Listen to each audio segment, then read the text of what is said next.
मैया ने अपनी गोद में ले लिया। दोनों के बालक बदल गए, आगे पीछे जा करके बैठ गई। जैसे नामकरण भी करा ले और परीक्षा कर ले कुछ ज्ञान ध्यान है भी कि नहीं है।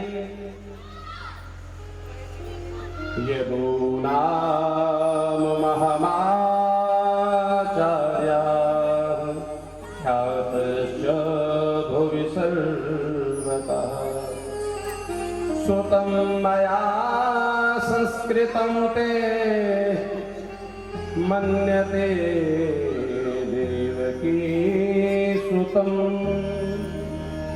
गर्गाचार्य जी बैठे हुए हैं, उस देव जी ने जो आग्रह किया है उसको पूर्ण करने के लिए, और मैया यशोदा आकर के आगे बैठ गई। किसको लेकर के? बलराम जी को। और घूंघट लंबा किया है कि जान न पावे कि हम रोहिणी है कि यशोदा है। तो भगवान श्रीमान गुरुदेव गर्गाचार्य जी कहते हैं कि तुम कौन हो हम नहीं जानते। इस घूंघट के पीछे यशोदा है कि रोहिणी है हम नहीं जानते, लेकिन ये जानते हैं ये कौन है। बोले कौन है? बोले अयं ही रोहिणी पुत्रो रमयन् सुहृदो गुणैः। ये जो आपकी गोद में बैठा है ना, ये रोहिणी का बेटा है, मैं इतना जानती हूँ। रमयन् सुहृदो गुणैः, राम के जैसे गुणों से परिपूर्ण है महाराज। और पता है इसको ताकत बहुत है। आख्यास्यते राम इति, इसका नाम क्या होगा? बोले राम इसका नाम है। बलाधिक्यं बलं विदुः, अब बल अधिक होने के कारण इनको कोई बलराम कहेगा। ये अपने अस्त्र शस्त्र में हल और मूसल को धारण करेंगे, इसलिए कोई हलधर कहेगा, कोई बलदाऊ कहेगा, कोई बलभद्र कहेगा, कोई शेषावतार कहेगा। कितने नाम कहूं, लेकिन विशिष्ट इनका नाम बलराम होगा। मैया ने तुरंत कहा कि नहीं गुरु जी को मालूम है, पक्की बात है, गुरु जी समझ गए। अब बारी किसकी आई? हमारे गोविंद की। रोहिणी माता अपनी गोद में बालक को लेकर के कृष्ण को सामने पहुंची। नंद बाबा यशोदा मैया पार्श्व में बैठे हुए हैं, और जैसे ही देखा है गर्गाचार्य जी ने भगवान की तरफ, जैसे ही उनके मुखमंडल को देखा तो कहते हैं त्राटक समाधि लग गई। नेत्र खुले के खुले रह गए, श्वास अवरुद्ध हो गई। अब तो वसुदेव जी, तो अब तो श्रीमान नंद बाबा घबरा गए, यशोदा मैया घबरा गई, रोहिणी मैया, बाबा गुरुदेव हुआ क्या? क्यों?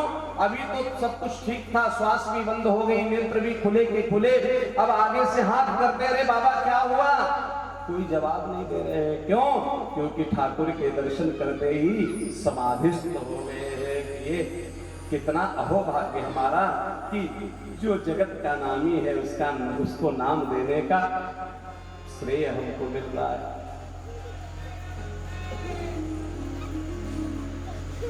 श्रीमान नंद बाबा ने पकड़ करके झिझोड़ा। बाबा क्या हुआ? मूर्छा भंग हुई है। जैसे ही मूर्छा भंग हुई,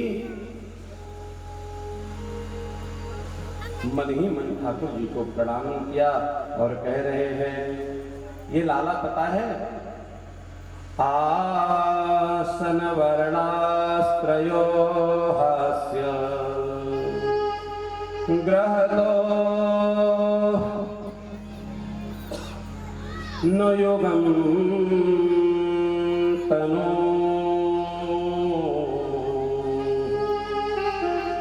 ये एक बार नहीं, हर युग में ये जन्म लेता है। अच्छा, शुक्लो रक्तस्तथा पीतम् विदानीं कृष्णतागतः।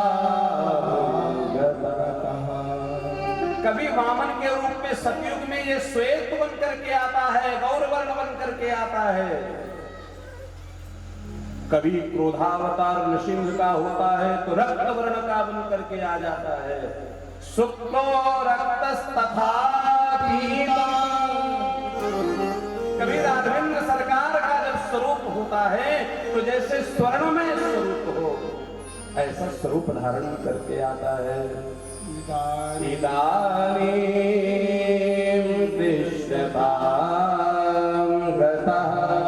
और इसमें क्या आया है? बोले कृष्ण काला बन करके आया है, इसलिए इसका नाम क्या होगा?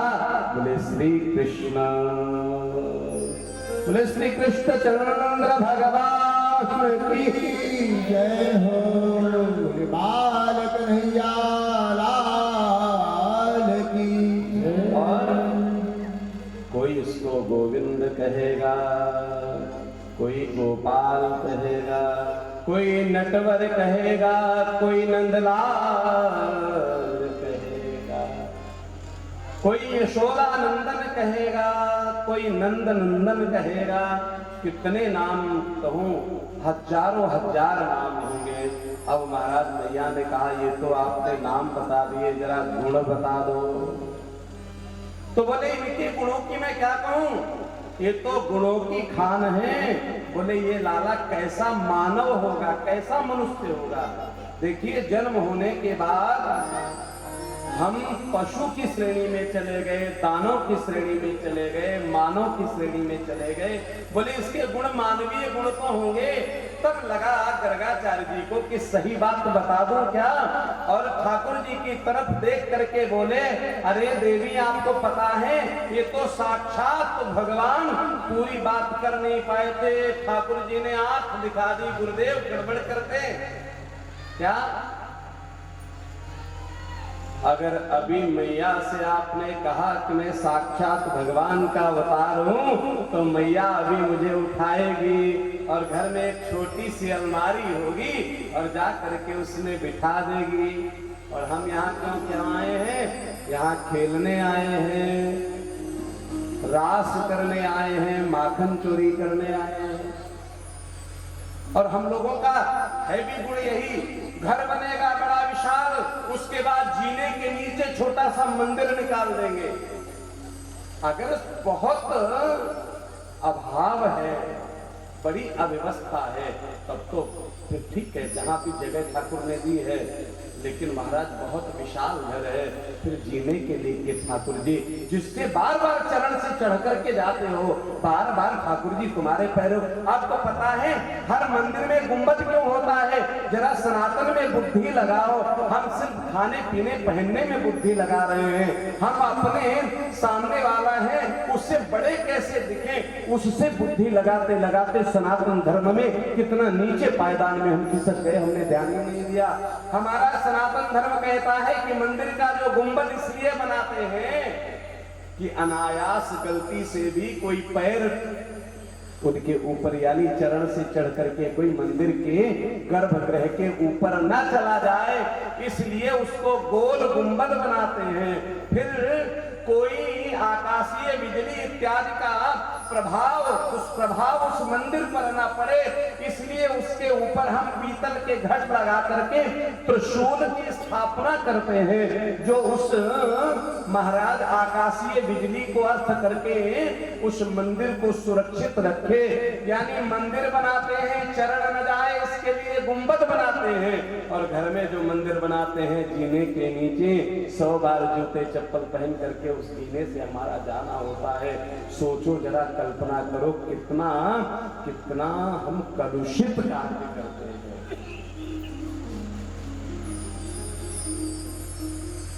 प्रयास करके जहां पर मंदिर बनाओ, अथवा तो उस घर में ही मंदिर को ऐसा व्यवस्थित करो कि उसकी छत अलग हो जाए, उसके ऊपर ऐसी कोई चीजें नहीं हो।